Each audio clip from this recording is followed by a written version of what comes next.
저에게 김소진 연극치료사는 풋풋한 첫사랑이다. 저에게 정아롱 미술치료사란 치료계의 소울메이트다. 안녕하세요. 미술치료사 아롱입니다. 오늘 해봤던 미술치료의 주제는 미술치료와 연극치료의 케미, 협업입니다. 협업은 서로 다른 개인 또는 집단이 자원과 책임, 그리고 목표를 공유하는 것을 의미합니다. 예술치료에서 말하는 협업은 무엇이고 어떻게 협업을 하고 있는지 알아보도록 하겠습니다. GS 칼텍스 마음톡톡 교실 힐링에서 2015년부터 협업 파트너로 만난 김소진 연극치료사와 함께 하겠습니다. 안녕하세요. 저는 현재 고성에서 루트 연극치료 놀이터를 운영하고 있는 연극치료사 김소진입니다. 저 같은 경우는 연극치료사 중에서도 사실 미술치료를 굉장히 좋아하는 사람 중에 한 명이에요. 왜냐하면 저는 좀 속도가 느린 사람이고 천천히 생각해보고 거리를 좀 두고 차근차근 따져보고 생각해보고 이런 걸 좋아하는 사람인데, 미술치료가 갖는 강점은 이제 즉흥적으로 무언가가 빠르게 일어나기보다는 천천히 그 과정 속에서 무언가를 발견하고 또 작품을 보고 마지막에는 거리를 두고 그것에 대해서 천천히 이야기를 나누면서 자기를 정리할 수가 있잖아요. 그게 연극치료에서는 또 갖지 않는 미술치료만이 갖고 있는 제가 생각하는 독특한 매력이라고 생각하고. 그러면 선생님 생각하는 연극치료와 또 미술치료의 케미는 어떤 케미가 있다고 생각이 드세요? 그래서 이제 선생님하고 아롱쌤하고 저랑 만나서 작업했었던 건 중학교 아이들이었잖아요. 근데 중학교 아이들 같은 경우에는 사실 처음부터 연극치료를 하기가 조금 어려운 대상들이죠. 왜냐하면 또래 앞에서 자기를 드러낸다는 건 좀 무서운 일이니까요. 그럴 때 저희 같은 경우엔 회기 초반에 미술 작업들을 좀 많이 했었었고, 그래서 안정감을 충분히 느끼고 이곳에서 내 이야기를 할 만하구나라는 것들이 느껴지면 연극치료로 넘어가기도 했었는데, 이런 것들에 있어서 좋은 것 같아요. 그러니까 대상에 따라서 상황에 따라서 우리가 필요한 것들을 꺼내 쓸 수 있을 때 미술치료를 쓸 거냐 연극치료를 쓸 거냐 이런 것들을 다룰 수 있는 게 좋았던 것 같아요. 연극치료와 협업을 가장 오래 했기 때문에 다른 매체 치료보다는 연극치료에 대해서 조금 더 관심을 가지고 있고 큰 매력을 느끼고 좋아하는 미술치료사기도 하고요. 실은 저 개인적으로는 조금 어렵기도 했었어요. 저는 상당히 좀 정적이고 뭔가 몸을 움직이거나 이런 거에 대한 두려움, 다른 사람 앞에서 내가 생각을 거르지 않고 말하는 거에 대해서도 선뜻 하지 못하는 그런 사람이거든요. 이런 시간차가 좀 없는 분야? 저는 연극치료인 것 같아요. 뭐 어떤 표현을 써야 돼요? 그런 거 실시간? 뭐라고 해요? 즉흥성? 네, 뭐 이런 부분들이 나 스스로를 검열하지 않고 자연스럽게 나와서 가장 좀 날것에나 본능적이나 이런 것들이 나올 수 있는데, 그 나오는 것들을 연극치료가 또 허구의 이야기를 가지고 안전하게 표현할 수 있게 해주잖아요. 그래서 단계로 나를 좀 드러낼 수 있게 해주는 것. 미술치료가 가지고 있는 어떤 좀 정적이고 깊숙한 그런 부분들이 있다면, 연극치료는 상대적으로 조금 더 공적이고 좀 더 넓어지는 그런 느낌이 들어서 두 개가 그런 부분에 잘 맞지 않나? 라는 생각이 들더라고요. 미술치료는 충분히 나에게 집중해서 내 거를 꺼내놓는 작업들이 잘 되고, 또 연극치료는 어쨌든 실시간으로 상대 앞에서 나와 상대가 같이 있기 때문에 관계성, 그러니까 미술에도 집단화나 이런 것들이 있어서 관계성을 다루기도 하지만 더 구체적이고 현실적으로 관계성이 다뤄지는 게 또 연극치료가 아닐까라고 생각이 들기도 해요. 협업에 대해서 어떻게 생각을 하고 있는지 이걸 한번 좀 정리해 볼까 해요. 연극치료는 대체로 집단 치료들이 많이 일어나고, 그때 아롱쌤 방금 말씀하신 것처럼 2명의 치료사가 들어가는데 주치료사와 부치료사가 약간 명확하게 나눠져 있는, 그래서 약간 업무도 다르고 끌고 나가는 리더도 좀 다른 그런 상황들이 더 많았었는데, 저도 여기에서 처음으로 거의 협업, 진짜 똑같이 가는 협업은 거의 처음 경험해 본 것 같아요. 치료사 2명이서 같은 목표를 사실 맞춘다는 게 쉬운 일은 아니죠. 집단을 평가하는 것부터 진단하고 평가하고 이럴 때 문제점들을 다르게 보기 때문에 어떤 데로 갈 거냐 이것에 대한 목표들이 대체로 다르기 때문에 사실 한 명이 가는 게 어쩌면 좀 더 편할 수도 있어요. 그냥 한 명이 나는 이렇게 받고 이렇게 갈 거야 라고 하고 다른 사람이 그냥 따라가는 건 쉬울 수 있을 것 같아요. 근데 두 명이 있다는 건 다르게 봤을 때 집단을 진단하는 것부터 달랐을 때 목표를 맞춰가는 게 사실 쉬운 일은 아니거든요. 그래서 단연간의 경험도 필요하고 또 만약에 단기라고 했을 때는 정말 많은 이야기를 통해서 그거를 맞추는 것부터가 시작인 것 같아요. 제가 경험해보고 제가 경험하면서 또 협업에 대한 기대치라고 하는 것도 생기게 되잖아요. 그랬을 때 제가 생각하는 협업은 2인 자전거라고 비유를 할 수 있을 것 같아요. 2인 자전거는 두 명이서 함께 같은 곳을 향해 가면서 이렇게 페달을 밟는 거잖아요. 조금 전에 소진쌤이 말씀하셨던 것처럼 목표가 같은 것 같아요. 어디로 가야 할지. 맞아요. 어디로 가야 할지. 어떻게 가야 할지 생기는 돌발 상황들이 있잖아요. 그 돌발 상황들에서 제각기인 것 같거든요. 그럴 때 꾸준하게 그렇게 말을 맞추기도 하고 또 조율하기도 하고 어떨 때는 논쟁하기도 하고 이렇게 함께 가는 것, 목표를 향해서 가는 것이 2인 자전거의 어떤 매력이라고 생각하는데 그 2인 자전거가 협업의 모습과 좀 닮아있지 않나? 라는 생각이 들더라고요. 어떨 때는 이렇게 오르막을 오를 때가 있잖아요. 그 오르막을 오를 때 서로가 같이 그 목표를 힘겨운 이 목표를 위해서 같이 페달을 밟아야 하는 것이고 또 그리고 그렇게 힘겨움이 지나가고 났을 때는 또 평평한 평지가 왔을 땐 누구 하나는 주변을 좀 둘러보면서 우리가 집단을 향해서 보지 못했었던 부분들도 먼저 좀 보게 되면 이야기하고 또 아까 네가 수고했으니까 이번에는 내가 수고하고 이렇게 서로가 좀 쉬는 시간을 주기도 하고 믿어주기도 하고 이야기하기도 하고 이런 과정들을 함께 경험해 가는 게 바로 2인 자전거인 것처럼 협업도 비슷하지 않을까라는 생각이 저는 들었어요. 기존의 선생님이랑 소진 선생님이랑은 2015년, 16년, 17년, 18년 그렇게 하고 하루에 3집단씩 만났었죠. 8학기를 만나면서 매주 만났었고 총 12회기 정도를 했었으면 네. 우리가 꽤 많은 집단을 만났었고 오랜 기간 동안 협업 파트너로 함께 했었던 것 같아요. 그러다 보니까 우리는 계속 어떤 경험들이 쌓이고 쌓이잖아요. 처음에는 이런 부분이 조금 어렵고 불편했는데 그 다음 학기에는 서로가 좀 이야기하면서 조금씩 서로 맞춰가기도 하고 또 서로의 차이들에 대해서 좀 이해하게 되기도 하고 또 집단을 어떻게 바라보는지도 좀 알게 되고 하는 그런 시간들이 계속 좀 숙성된 것 같거든요. 그런데 그렇지 않고 한 학기 정도만 함께 했었던 협업 파트너 분들과는 그런 부분에서는 조금 어려움이 저는 있었어요. 이 선생님이 매체를 어떻게 쓰시는지 어떤 성향을 가지고 있는지 그리고 집단을 바라보는 관점이 어떤지를 잘 처음부터 좀 이해가 안 되더라고요. 그리고 저도 그런 말을 하기가 되게 조심스럽기도 하고 어떻게 우리가 의견 좀 맞춰갈 수 있을까라고 하는 부분들이 계속 좀 발생을 했었어요. 아롱쌤이나 저는 작업을 진행할 때 말하자면 2시간짜리 작업이라고 하면 2시간 안에서도 굉장히 매체를 자유롭게 그러니까 섞어서 막 사용하고 싶어 했었잖아요. 예를 들면 도입을 미술로 했다가 연극으로 갔다가 다시 미술로 간다거나 이런 식으로 했기 때문에 그런 거에 저는 되게 익숙하거든요. 근데 만약에 협업을 처음 하시는 분들이라면 그러면 그것까지는 조금 어려울 수 있겠구나. 오히려 한 회기는 미술치료사가 좀 온전히 끌고 나가보고 다음 회기는 연극치료사가 온전히 끌고 나가본다거나 이런 식으로 그런 식의 어떤 스텝을 밟으면 좀 더 쉬우려나 하는 생각들도 들기도 해요. 심리치료사들은 상대의 어떤 행동들을 보고 그 사람의 심리나 이런 것에 대해 사실 굉장히 빠삭하게 막 파악하는 사람들이잖아요. 그래서 협업을 할 때 상대가 나한테 선생님의 태도가 이렇게라고 이야기하면 너무 약간 내 속을 막 들킨 것 같기도 하고 기분이 상하기도 하고 막 이런 아주 미묘한 감정들이 오히려 다른 업체 사람들이 이렇게 협업을 하는 것보다 더 그런 것 같아요.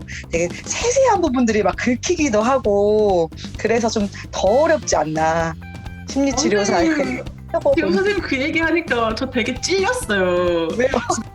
왜 치료사들이 좀 많이 하는 것 중에 하나가 자기 반성과 자기 성찰이잖아요. 맞아요. 이게 내 문제인가 집단을 내가 보고 있는 건가 라고 하는 그 두 가지 갈림길에서 갑자기 혼란이 오는 거예요. 맞아요. 네. 근데 이게 신뢰가 충분히 쌓여 있는 경우에는 예를 들면 아롱쌤이 저한테 소진쌤 아까 이렇게 보였다. 선생님 혹시 뭐 역전이가 일어난 거 아니냐 뭐 이런 식으로 하면 아 그랬나? 라고 하면서 깊이 정말 성찰하거나 이럴 것 같은데 처음 해보거나 하면 아직 그런 신뢰가 쌓여 있지 않기 때문에 오히려 내가 준비되지 않은 상태에게 또 상대에게 노출된 것 같은 약간 그런 불쾌함, 어려움, 두려움 이런 것들이 있는 것 같아요. 저도 그렇고.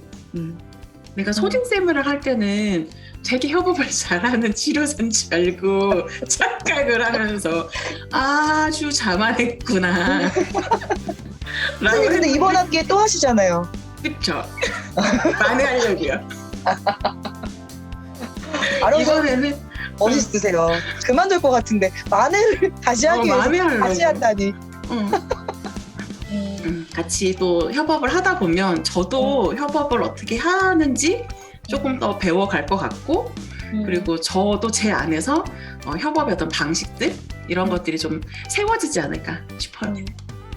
선생님은 어땠어요? 선생님도 협업을 하시면서 어려운 점이 있었어요? 네, 저는 우선은 미술치료사랑 한 협업 자체는 전 너무 재밌었어요. 근데 저도 아까 말씀드렸다시피 성향이 맞고 안 맞고의 차이는 조금 있었던 것 같아요.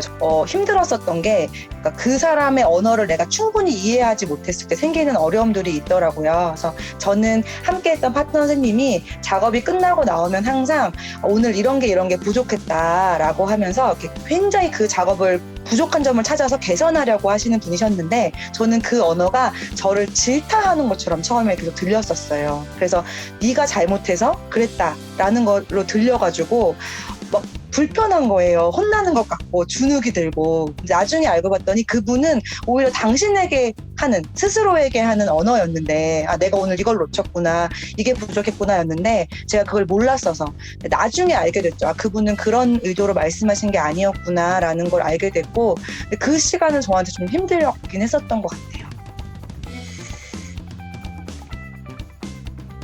제가 생각했을 때 협업의 강점을 좀 두 가지로 좀 구분할 수 있지 않을까라고 생각이 들거든요. 치료사의 관점으로 보는 협업의 강점이 있을 것 같고 또 집단 경험하는 협업의 강점이 있을 것 같아요. 그래서 이 두 가지로 구분해서 협업에 대한 강점 이야기를 한번 해봐요. 우선 저 개인적으로는 하나가 뭐냐면 저의 사회성을 좀 증진시키는 경험이었어요. 그 선생님을 되게 좋아하는 것 중에 하나는 선생님이 사회적인 관계를 맺는 법, 관계 맺는 방식이 되게 좋거든요. 상당히 솔직하고 그리고 뭐랄까 편안해요. 근데 저는 되게 격식을 좀 차리고 친해지면 막 정말 막 구구절절 하나하나씩 다 얘기를 하는 이런 모습을 봤지만 그 전까지는 엄청 좀 딱딱한 사람이거든요. 근데 소진 선생님과 이렇게 협업 파트너를 하면서 선생님이 사람들과 관계 맺는 것 그리고 집단원, 특히 우리는 중학교 청소년들을 만나잖아요. 이 중학교 1학년 청소년들을 대한 선생님의 모습이 참 친숙하고 그러면서도 전문가의 모습을 잘 가지고 있는 그런 모습들이 선생님의 저런 관계 맺는 방식을 좀 배우고 싶다. 라고 생각이 들어서 그 부분이 저 개인의 성장에는 큰 좀 도움이 됐던 것 같아요. 제 한때 별명이 경주마였거든요. 목표가 있어요. 이렇게 주변에 보지를 않아요. 목표만 보고 이렇게 달려가요. 주변 뭐가 있는지 정말 보이지를 않아요, 저는. 그런데 이렇게 협업을 하면서 느낀 건 다양한 관점들, 특히 제가 치료사로서 조금 저는 예민함이 조금 부족한 치료사인 것 같아요. 좀 대담함이나 어떤 포용적인 부분들은 가지고 있긴 하지만 예민함은 좀 떨어지는 치료사, 민감이 떨어지는 치료사인데 소진쌤은 상대적으로 민감성이 높은 치료사라고 저는 생각을 하거든요. 그래서 그런 관점들, 제가 보지 못했던 것들, 제가 생각하지 못했던 것들, 이런 것들이 폭을 넓혀주는 또 타 매체에 대한 그런 경험이나 이해도 좀 높아진 게 저 개인적으로는 협업에 큰 수혜를 입었다고 생각이 해요.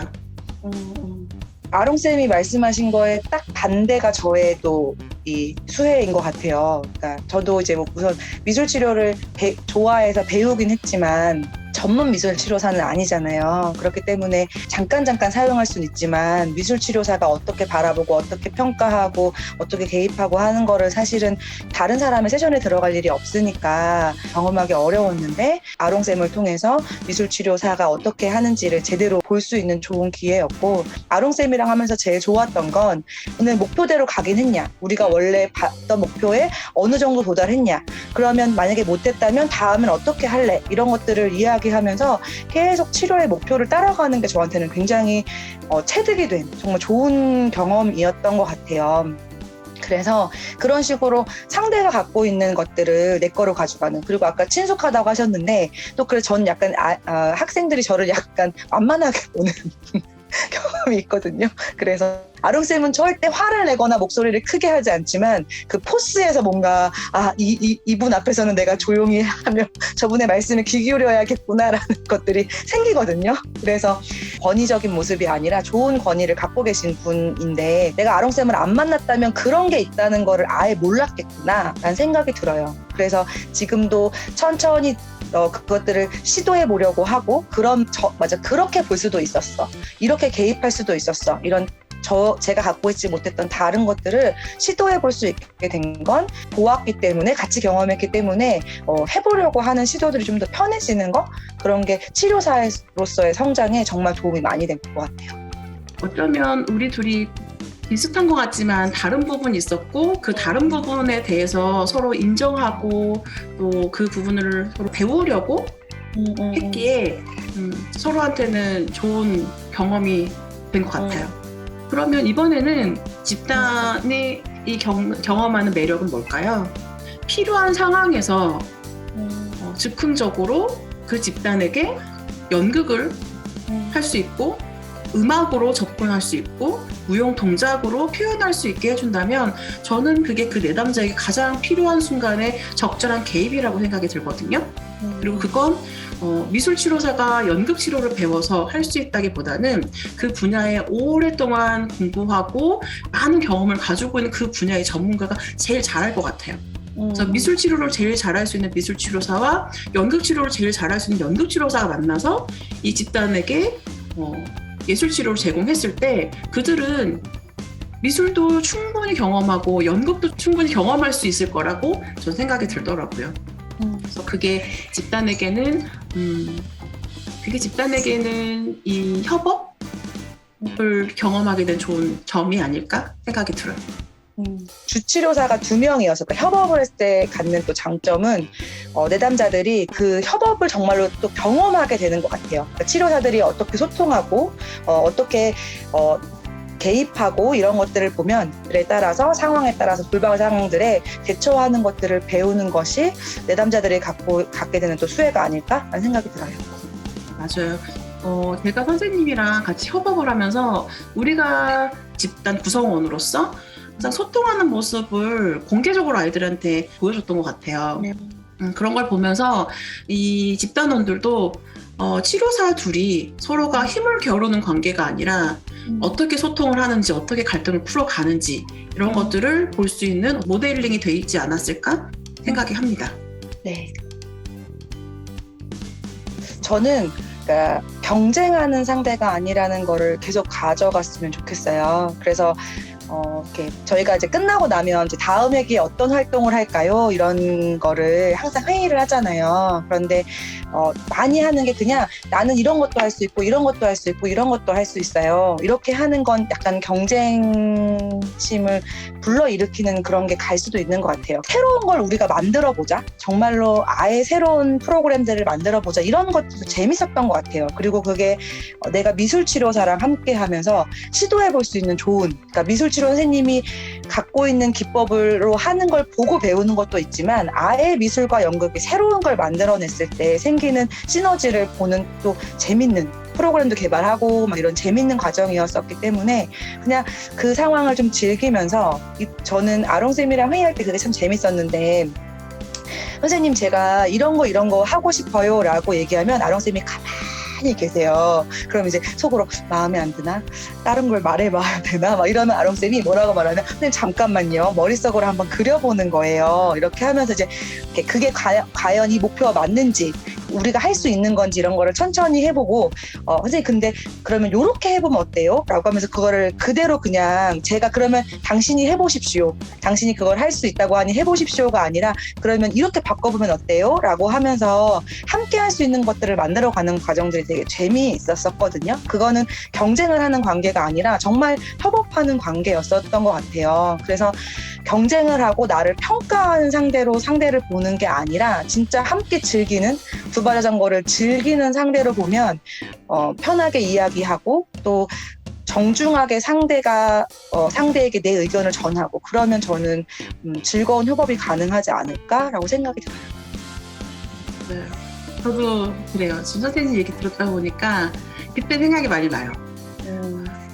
우리는 미술치료사, 연극치료사가 만나서 협업을 했는데 어떤 회계에서는 이거는 미술치료도 아니고 연극치료도 아니고 다양한 거를 그쵸. 뭐 참 많은 시도들을 해봤던 것 같아요. 근데 그 시도들을 하면서 모든 게 다 성공했느냐? 아니거든요. 이 집단에게 우리가 할 수 있는 개입들은 어떤 개입일까라는 그 범주 안에서 늘 고민해서 개입을 했었던 거지 미술이랑 연극이랑 뭐다 이렇게 구분지었던 적은 없었던 것 같아요. 그래서 항상 우리는 뭔가를 할 때 책임이 늘 반반이었다는 생각이 들거든요. 그래서 더 든든했던 것 같고 그래서 더 다음번에는 또 이 집단에게 우리가 해볼 수 있는 또 다른 시도는 무엇일까라고 재밌게 고민을 했던 것 같고요. 또 저는 이제 아롱쌤이 연극치료를 잘 배워가실 수 있었던 이유 중에 하나는 저희가 이제 6조각 이야기는 연극치료에서 많이 쓰는 기법이잖아요. 그런데 저희가 만약에 하루에 3집단을 하면 아롱쌤은 대체로는 제가 진행을 많이 하죠. 그 세션은 그 부분은 제가 많이 진행을 하는데 아롱쌤이 꼭 뭐라고 하시냐면 마지막은 제가 해보면 안 돼요? 이렇게 하셔가지고 대체로 자신 없으면 안 하려고 하잖아요. 상대가 해줬으면 좋겠다 생각하고 맡아서 하라고 하고 근데 아롱쌤은 늘 마지막은 제가 해보면 안 돼요 라고 하시고 그럼 제가 이제 보고 선생님 이거는 이렇게 설명하는 것보다 이렇게 설명하는 게 더 좋아요. 이거는 이런 식으로 말해주는 게 더 오해가 안 생겨요 등의 그런 것들을 줄 수 있어서 그러니까 상대를 나를 평가자로 생각하면 그런 거를 못 하겠죠. 왜냐면 약점을 드러내는 건 누구나 더 반기지 않는 일이니까. 그런데 정말 상대를 내 든든한 파트너라고 생각하면 나 좀 봐줘봐 내가 해볼게 이런 시도들을 하고 그러면 그게 나중에 내가 이 사람이 없는 데서도 사용할 수 있게 되는 것 같아요. 그런 시도들을 즐겁게 해보시면 어떨까라고 생각이 들어요. 네. 제가 생각하는 이 협업을 잘하는 방법 중에 저는 신뢰인 것 같아요. 서로 간의 신뢰. 아마 선생님이 말씀하셨던 거랑 같은 맥락의 말인데요. 신뢰가 쌓였을 때 협업도 잘 이루어지는 것 같아요. 가장 솔직하게 그리고 자신이 할 수 있는 것들, 하지 못하는 것들도 이야기할 수 있고 새로운 시도를 할 수 있다는 거예요. 미술이라고 하는 매체를 가지고 할 수 있는 것과 치료를 통해서 할 수 있는 그 개입이 둘 다 합쳐졌을 때 정말 무궁무진한 개입들이 그리고 기법들이 탄생할 수 있고 그 기법들을 적용하고 내 집단의 어떤 변화, 집단의 반응들을 보면서 정말 치료사로서 성큼성큼 성장할 수 있는 것 같아요. 사실 근데 협업을 할 수 있는 장을 마련하기가 쉽진 않아요. 저는 이 GS 칼텍스를 하면서 여러 미술치료사들을 알게 되긴 했지만 제가 만약에 그냥 연극치료만 계속했으면 이렇게 미술치료사들을 알게 됐을까라고 생각이 들기는 해요. 만약에 기회가 온다면 놓치지 말고 겁먹지 말고 꼭 시도해보시라라고 말씀드리고 싶네요.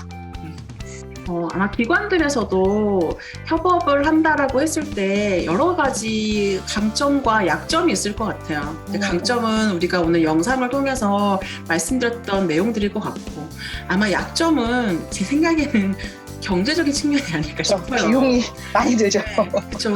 이게 주치료사와 보조치료사에게 주는 비용의 차이가 좀 있잖아요. 차등이 있잖아요. 그런데 동등한 두 주치료사가 있기 때문에 아마 그 세션의 비용이고 그만큼 커지게 될 테니 경제적인 부담감은 분명히 있겠지만 그럼에도 불구하고 협업이 주는 큰 성과 그리고 강점들이 있다는 걸 이 영상을 통해서 기관과 그리고 그러네요. 치료사 분들께서도 좀 한번 생각해 보셨으면 좋겠어요.